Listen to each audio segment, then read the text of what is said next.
പ്രിയപ്പെട്ട CPM-ന്റെ പ്രതിനിധി ശ്രീ സനോജ്, താങ്കൾ ഒരു കാര്യം മനസ്സിലാക്കുക, SIT-യിലേക്ക് ആളുകളെ നിയമിക്കുന്നത് ഹൈക്കോടതിയാണെന്ന് നിങ്ങളോട് ആരോടാണ് പറഞ്ഞത്?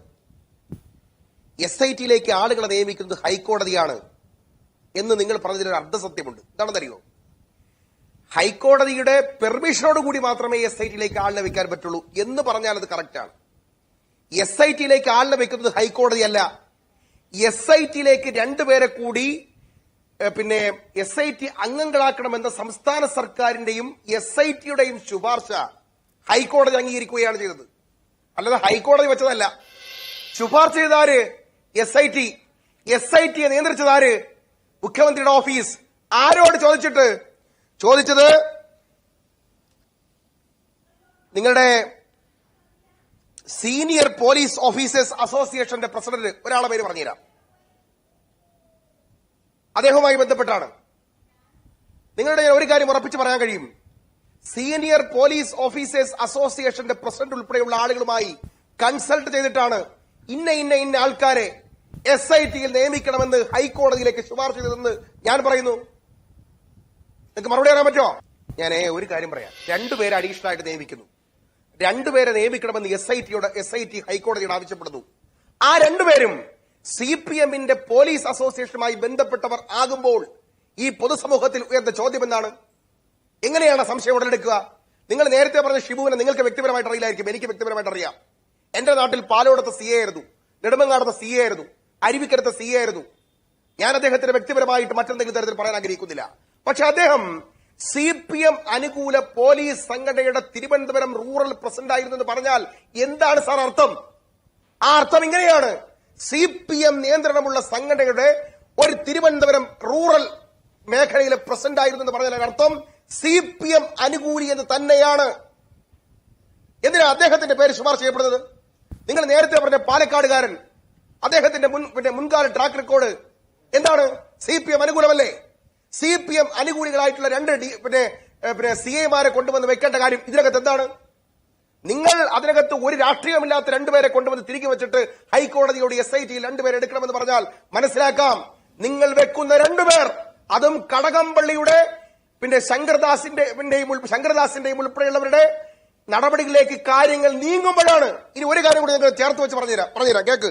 മുമ്പ് ശബരിമലയിൽ അമ്മിണി എന്ന് പറയുന്ന ഒരു ടീച്ചറെ കൊണ്ടുവന്ന് രാത്രി കയറ്റാൻ നോക്കിയല്ലോ. അന്നത്തെ DIG എറണാകുളമായിരുന്ന ശ്രീ ഹരിശങ്കർ. ആരാ ഹരിശങ്കർ? ഹരിശങ്കറിന്റെ ട്രാക്ക് റെക്കോർഡിനെന്ന് ഞാൻ വിശ്വസിക്കുന്നില്ല. അദ്ദേഹത്തിന്റെ പോലീസ് സേവനത്തെയും വില കുറച്ച് കാണുന്നില്ല. പക്ഷേ ഈ ഹരിശങ്കർ എന്ന് പറയപ്പെടുന്ന ആൾ ഇന്നലെയോ മെനിങ്ങാന്നുമാണ് കൊച്ചി കമ്മീഷണറായിട്ട് പിണറായി സർക്കാർ നിയമനം കൊടുത്തിരിക്കുന്നത്. ആരാണെന്നറിയോ അദ്ദേഹത്തിന്റെ പിതാവ് സ്വർണ്ണക്കൊള്ളക്കേസിൽ പ്രതിയായ മുൻ RSPയുടെയും CPIയുടെയും നേതാവ് ശ്രീ ശങ്കർദാസ് ആണ്. ഹരിശങ്കർ അറസ്റ്റ് ചെയ്യാൻ പറയോ? ഹൈക്കോടതി ഈ ചർച്ച കേൾക്കുന്നുണ്ടാവുമല്ലോ. ഹൈക്കോടതി ഇങ്ങനെയുള്ള ചർച്ചകളൊക്കെ കേൾക്കാറുണ്ട്. അവരും കൂടെ കേൾക്കാൻ വേണ്ടിയിട്ടാണ് ഇത് ഞാൻ ആവർത്തിക്കുന്നത് വീണ്ടും. ഹൈക്കോടതിയും കേൾക്കണമെങ്കിൽ കേൾക്കട്ടെ. SIT-യുടെ നിയമനത്തിൽ ഒപ്പുവെക്കപ്പെടുന്ന ഹൈക്കോടതി ഈ ചർച്ച കേൾക്കുന്നെങ്കിൽ കേൾക്കട്ടെ.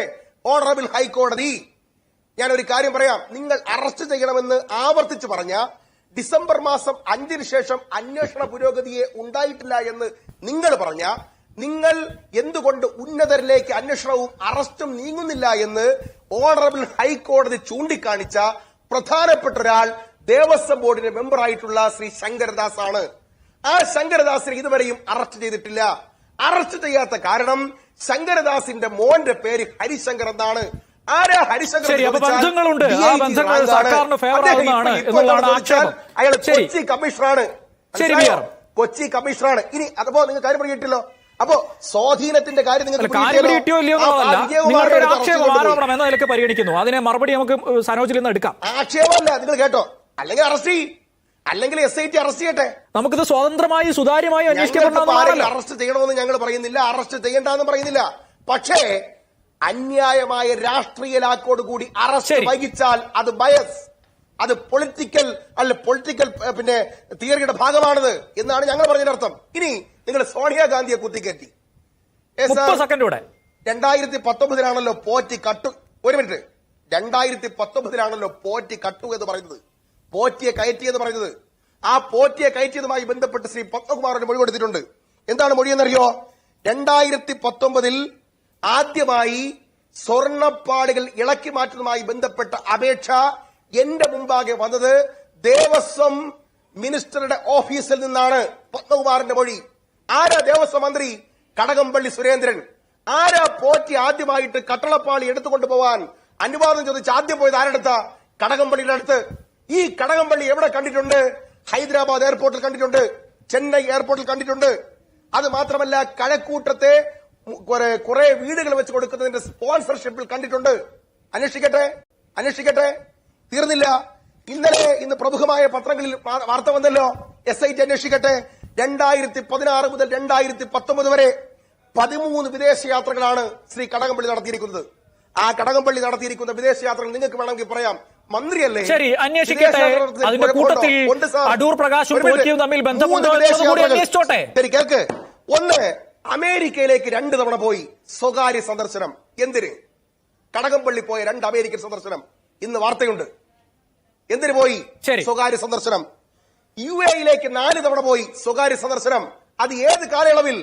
പോറ്റി കട്ടു എന്ന് പറയപ്പെടുന്ന 2019-ൽ. 2019-2020-ൽ പോറ്റി കട്ടു സ്വർണം കട്ട് കൈമാറി എന്ന് പറയപ്പെടുന്ന കാലയളവിലെ വിദേശ യാത്രകൾ, അമേരിക്കൻ സന്ദർശനവും ദുബായ് സന്ദർശനവും അന്വേഷിക്കട്ടെ. വ്യക്തമായി തന്നെ പറഞ്ഞിട്ടുണ്ട്.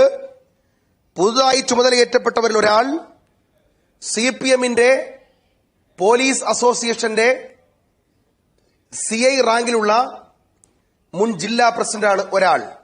മറ്റൊരാൾ പാലക്കാട് ക്രൈംബ്രാഞ്ചിൽ നിന്നും നിരവധി തവണ CPM അനുകൂല നിലപാടുകൾ എടുത്ത് പ്രസിദ്ധനായിട്ടുള്ള മറ്റൊരാളാണ്.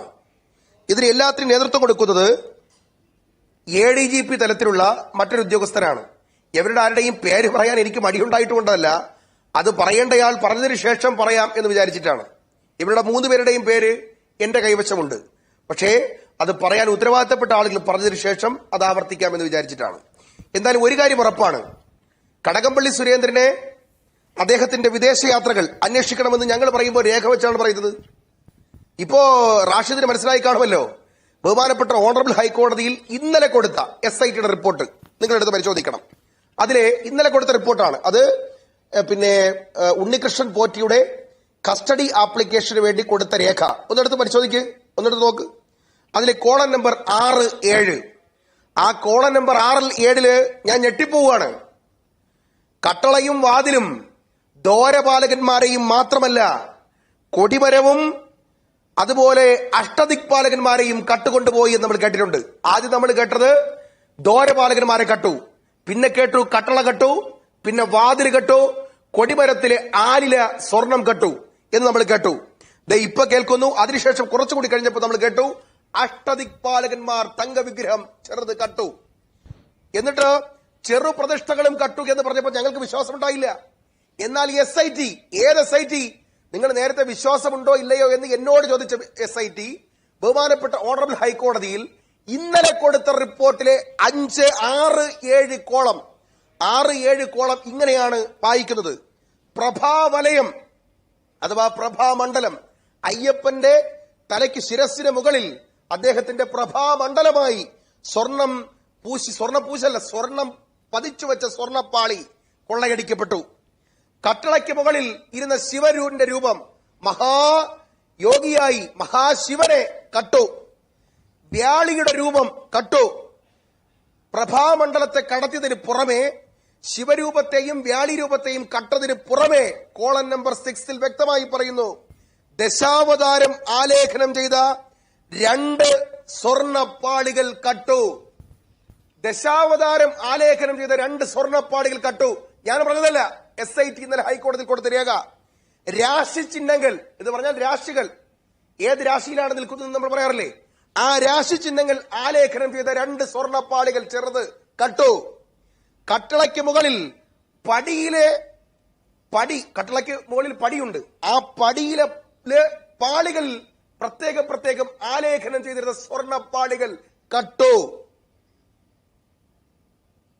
ഇനി ആകെ അവിടെ സംശയം ബാക്കി നിൽക്കുന്നത് തങ്കവിഗ്രഹം കൂടി കട്ടോ, അതിനെന്തെങ്കിലും തരത്തിൽ മാറ്റങ്ങൾ വരുത്തിയോ, അതിലെ സ്വർണവും അതുപോലെ തന്നെ പഞ്ചലോഹവും കട്ടുകൊണ്ടുപോയോ എന്നൊഴിച്ചാൽ അവിടത്തെ സകലതും കട്ടു എന്ന് പറഞ്ഞത് ഞാനല്ല.